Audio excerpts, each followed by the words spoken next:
गए। मंदिर का कार्यक्रम चल ही रहा था, उसे दरमियान में उनका धाम गमन हुआ।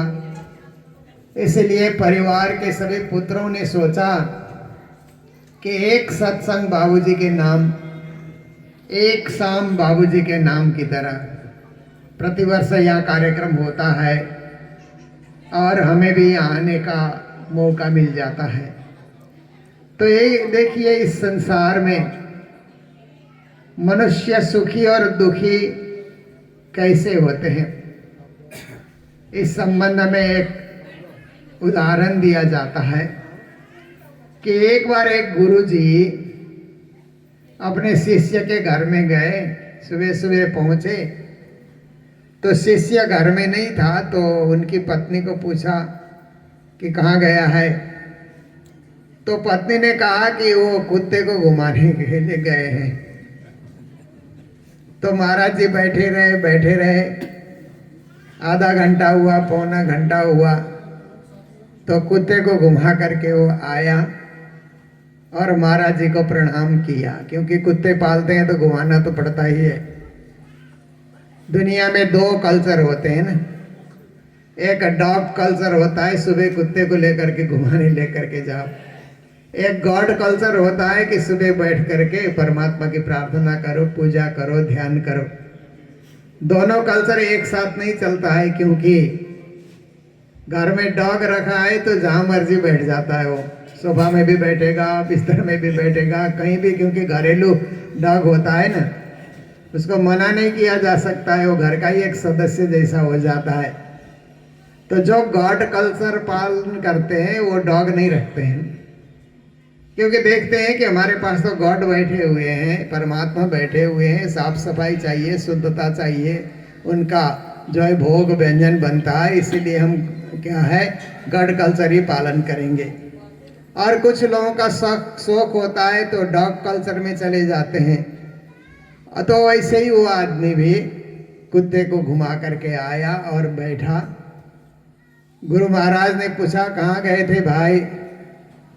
कहा, गुरु महाराज क्या करूं, ये कुत्ता पाल रखा है, इसको घुमाना पड़ता है, सुबह सुबह खुला छोड़ देना पड़ता है। ये घूमता है, मैं भी घूमता हूं और ये भी घूमता है, इसलिए इतना देर लग गया, समय लगा। तो गुरु महाराज ने कहा कि ये कुत्ता तो बहुत हाँफ रहा है, एकदम बड़ी बड़ी सांसें ले रहा है, जीभ बाहर निकाल रहा है, हाँफ रहा है, और तुम नहीं हाँफ रहे हो, तुम्हारे साथ साथ चला क्या? तो उस व्यक्ति ने कहा, गुरु महाराज मेरे साथ तो थोड़ी देर चलता है, फिर इधर दौड़ता है, उधर दौड़ता है, उधर भूखता है, उधर कुछ करता है, इसलिए यह थक जाता है और हाँफने लगा। मैं तो अपने लाइन से जाता हूँ, घूम करके लाइन से आता हूँ, इसलिए मैं अपनी स्पीड से चलता हूँ तो मुझे इतनी थकान नहीं होती है। पर कुत्ता तो मर्जी इधर मर्जी उधर मर्जी दौड़ता है, इसलिए अपने आप थक जाता है। तो गुरु महाराज जी ने अपने उपदेश में कहा कि संसार में जो मनुष्य अपनी लाइन से चलता है वो कभी जिंदगी में थकता नहीं है, और कुत्ते की तरह लाइन छोड़ करके इधर से उधर, उधर से उधर व्यर्थ में वो दौड़ता है, व्यर्थ में भूखता है, व्यर्थ में अनेक प्रकार से क्या है कि कर्तव्य करता है, तो मनुष्य थक जाता है, इस जीवन के अंतर्गत दुखी हो जाता है। तो स्वभाव से मनुष्य सुखी भी होता है, स्वभाव से मनुष्य दुखी भी होता है। इस संसार में सुखी जीवन जीना है तो हमको एक नियम बनाना होगा, अपने लिए नियम। देखिए, नियम कानून की बात जब आती है तो दूसरे के लिए प्रयोग करने में तो अच्छा लगता है, पर अपने ऊपर नियम की बात आती है तो हम लोग निराश हो जाते हैं। पर वास्तव में परमात्मा ने मनुष्य जीवन दिया है, एक निश्चित नियम में इसको बांधने के लिए परमात्मा ने दिया है। इसके लिए इतने सारे धर्मशास्त्र लिखे गए। आप देखिए, जब सृष्टि हुई तब वेद लिखे गए। वेद क्या है कि मनुष्य जाति के लिए एक संविधान लिख दिया। मनुष्य के लिए संविधान न लिखो तो मनुष्य तो कुछ भी कर सकता है, इसलिए उसको संविधान में बांधना जरूरी है। तो वेद संविधान आए, फिर पुराण संविधान आए, संहिताएं संविधान में आई, उपनिषद संविधान में आए, संत वाणी संविधान में आए। बार बार संविधान का संशोधन हो रहा है। जैसे भारत का संविधान देखिए 102 बार संशोधन हो चुका है। उसमें नए नए और क्लच जोड़े जाते हैं ना, वक्त के हिसाब से समय की जरूरत होती है, तो उन सबको करना पड़ता है। ऐसे ही इतने सारे शास्त्र क्यों? कभी कभी लोग कहते हैं कि मुस्लिम का एक ही कुरान है और ईसाइयों का एक ही बाइबल है, तो हिंदू धर्म में इतने शास्त्र क्यों? ऐसा भी लोग बोलते हैं। इसका एक जवाब तो ये है कि हिंदू धर्म कोई 2000-3000 साल का नहीं है। हिंदू धर्म लाखों वर्ष पुराना है। इसका इतिहास जब से सृष्टि बनी तब से हिंदू धर्म का इतिहास सनातन धर्म के रूप में चलता रहा। तो लाखों साल में कितने ऋषि हुए, मुनि हुए, महात्मा हुए, उनका अनुभव है। वक्त वक्त पे लोगों को शिक्षा देने के लिए उन्होंने जो शास्त्र लिखे, इसलिए इतने सारे शास्त्र हो गए। और दूसरी बात है कि शास्त्र उस देश काल परिस्थिति के हिसाब से लिखे गए, तो उनमें समय समय में संशोधन नहीं होगा। तो क्या है कि आप देखिए कि कुछ धर्म शास्त्रों में आप देखिए जिहाद शब्द आता है। उस समय जरूरत रहा होगा, आज उसकी जरूरत नहीं है, परंतु अब उसमें संशोधन नहीं होगा तो धर्म के पालने वाले तो वही अपनाते रहेंगे। इसलिए धर्मशास्त्र में संशोधन होना भी जरूरी है।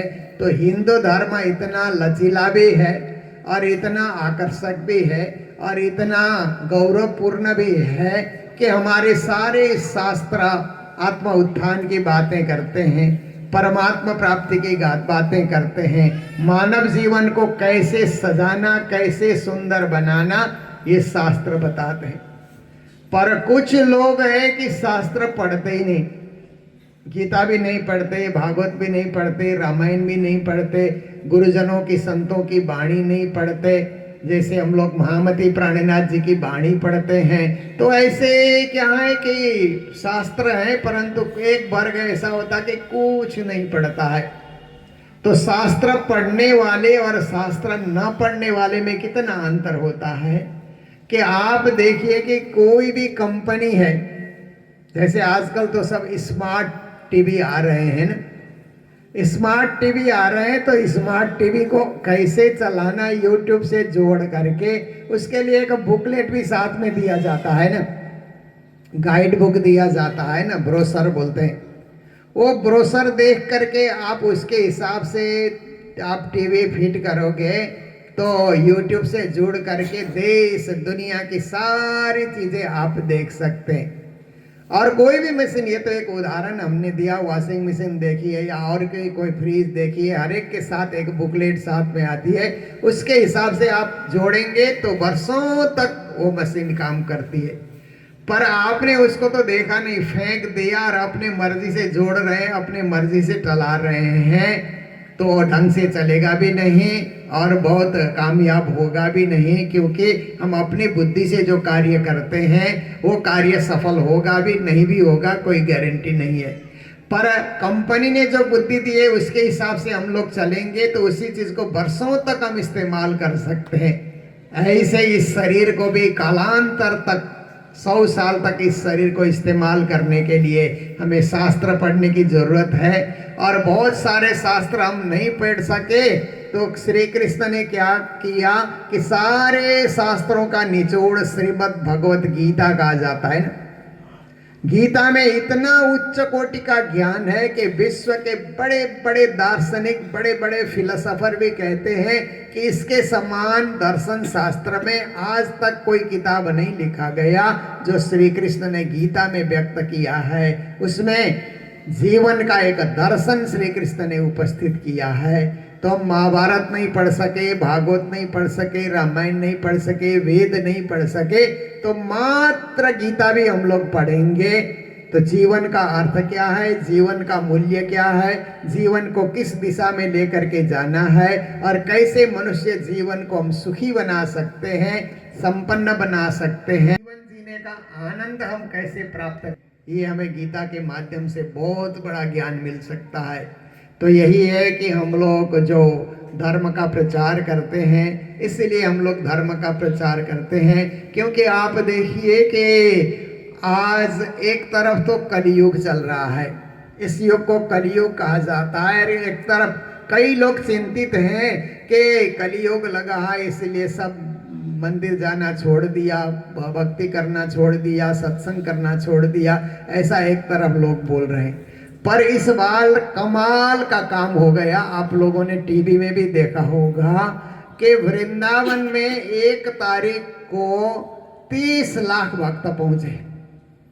1 तारीख को 30 लाख भक्तों ने सोचा कि हम पिकनिक खाने के लिए हम किसी जंगल में क्यों जाएं, हम बर्फ देखने के लिए कुल्लू मनाली हम लोग क्यों जाएं, दार्जिलिंग या शिमला हम लोग क्यों जाएं, हम अपने श्याम सुंदर के दर्शन करेंगे, बिहारी जी के दर्शन करेंगे। ऐसा सोच बना करके आए तो मंदिर कमेटी ने अनाउंस किया कि आप लोग मत आइए, मत आइए, 2 तारीख आइए, 3 तारीख आइए, 4 तारीख आइए।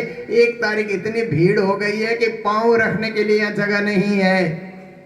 तो देखिए, इतना ही नहीं, जहां पर प्रभु राम का मंदिर तैयार हो गया ना, अब लोग सोचते हैं कि राम राज्य हम कब देखेंगे।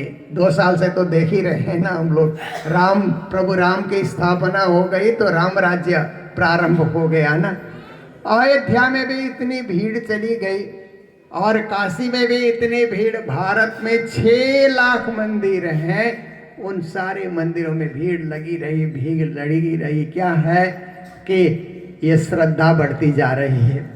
तो जो मंदिर जाते हैं, संत गुरुजनों के पास जाते हैं, वो शास्त्र के हिसाब से जीवन जीने की कला सीखते हैं और उनके जीवन में हमेशा पॉजिटिव वाइब्रेशन चलता रहेगा। और जो शास्त्र को छोड़ करके मनमानी पिकनिक खाने के लिए पहाड़ों में गए, गुफाओं में गए या किसी हिल स्टेशन में गए, पर उनके जीवन में वो आनंद नहीं रहेगा, वो पॉजिटिव वाइब्रेशन नहीं रहेगा, वो आत्मानंद नहीं होगा जिसकी तलाश कर रहे हैं। इसीलिए हम हमेशा शास्त्रों से जुड़े, संतों से जुड़े, अपनी संस्कृति से जुड़े, क्योंकि विश्व में भारतीय संस्कृति और भारतीय धर्म से महान कोई धर्म नहीं है। इस धर्म में ही जीवन जीने की कला है, उसको हम अंगीकार करें, स्वीकार करें। यही चीज़ बाबू गोपीराम जी करते रहे, यही उपदेश उन्होंने अपने लड़कों को दिया। इसलिए ये सब जमावट यहाँ पर होता है, प्रतिवर्ष होता है। ऐसे ही सुंदर कार्य हम लोग करें, सुंदर कार्य करने के लिए प्रेरित बनते रहें।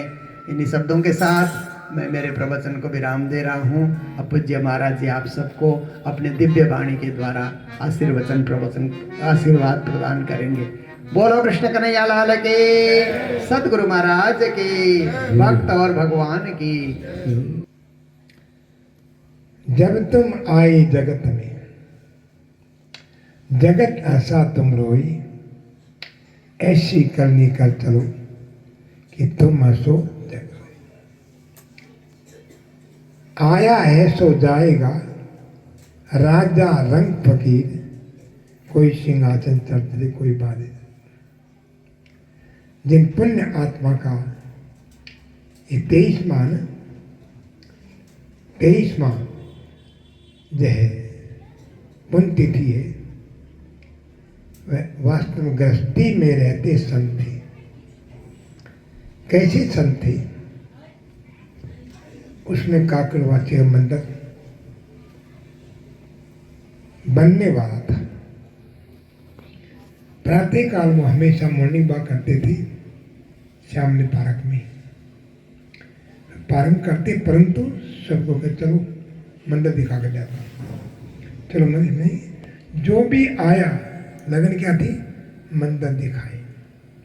देखो कितनी शांति मिलती है। हम बैठे ना और लगभग सभी को लगा दिया। बहुत से मॉर्निंग वॉक का नाम होता है ताश खेलते हैं, दुनिया भर की बातें करते हैं और तंबाकू खाने खाते हैं। यानी कहाँ स्वास्थ्य से, परंतु गोपी राम जी फालतू बात नहीं करते थे। वो बातें धमकी करते थे, वह समय वह था, परमिशन वही लेते थे। लगभग हर साल पार्क में भागवत होती है, 7 दिन पार्क में सब परमिशन करना सबसे परिचय था। सभी उनका आदर करते, सरकारी कर्मचारी भी, अन्य भी, वैसे वयोवृद्ध भी थे। और लगभग हर साल ही भागवत के जजमान वही बनते थे, आगे बैठते दोनों को चला गए। कैसा जैसे परीक्षित का था ना, वैसे वैसा था उनका, बिल्कुल वैसा ही नहीं उनका। तो परीक्षित की गलती भी थी, गलती नहीं क्या, भागवत सुनी, कृष्ण जन्म का नाचे गाई, और सत्संग था उसमें राजू गया था, और क्या चले